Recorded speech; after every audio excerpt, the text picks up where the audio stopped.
കെ-ഡിസ്കിന്റെ കീഴിലുള്ള climate smart coffee project, MS. Swaminathan ഗവേഷണ നിലയം എന്നിവയുടെ സംയുക്താഭിമുഖ്യത്തിൽ നടത്തുന്ന കാപ്പി കൃഷിയുമായി ബന്ധപ്പെട്ട അന്താരാഷ്ട്ര ശില്പശാലയ്ക്ക് പുത്തൂർവയൽ MSSRF-ൽ തുടക്കമായി. ശില്പശാലയുടെ ഉദ്ഘാടനം വയനാട് ജില്ലാ കളക്ടർ ഡി.ആർ. മേഘശ്രീ IAS നിർവഹിച്ചു.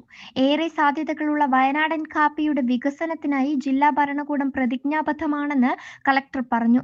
ക്ലൈമറ്റ് സ്മാർട്ട് കോഫി പ്രൊജക്ട് മേധാവി G. ബാലഗോപാൽ അധ്യക്ഷത വഹിച്ചു. MSSRF director doctor Neeraj U. Joshi മുഖ്യപ്രഭാഷണം നടത്തി.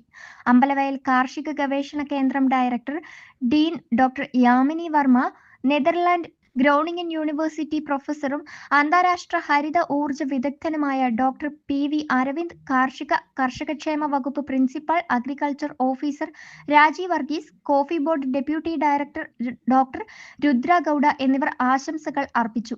Climate smart coffee project science lead doctor TD John സ്വാഗതവും MSSRF development coordinator N. Gopalakrishnan നന്ദിയും പറഞ്ഞു.